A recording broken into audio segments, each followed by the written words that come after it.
কোন মুসলমানের সন্তান নাই যে আল কোরআনটি দেখার পরও শেয়ার না করে উপরে ধাক্কা মারবে। যদি ধাক্কা মারবে তাহলে আল কোরআনের অভিশাপ পাবে। কোন মুসলমানের সন্তান নাই যে আল কোরআনটি দেখার পরও শেয়ার না করে উপরে ধাক্কা মারবে। যদি ধাক্কা মারবে তাহলে আল কোরআনের অভিশাপ পাবে। মারা গেলে হয়তো জবানও থাকে না, কিন্তু জবান থাকা অবস্থায় এই দুজনের মাঝে কার ভক্ত বেশি আজকেই প্রমাণ করে দিবেন। কোরআন দেখো কিন্তু কোরআন শেয়ার করো না, তাহলে তুমি বুঝে নিও তোমার দ্বারাতে কোরআন শেয়ার করা আর হলো না। আমি আপনাকে অভিশাপ দিলাম যে এই কোরআনটি দেখেও একটা শেয়ার না করে উপরে ধাক্কা মারবে সে আল্লাহর কাছে ধরা পড়বে। জানিস বন্ধু কি হতে যাচ্ছে? কি হতে যাচ্ছে? জাহান্নামের দরজা বন্ধ হয়ে যাচ্ছে আর জান্নাতের দরজা খুলে দেওয়া হচ্ছে। কেন?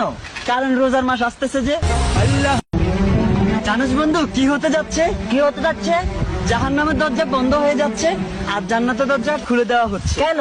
কারণ রোজার মাস আসতেছে যে। আগে ভিডিওটা দেখেন।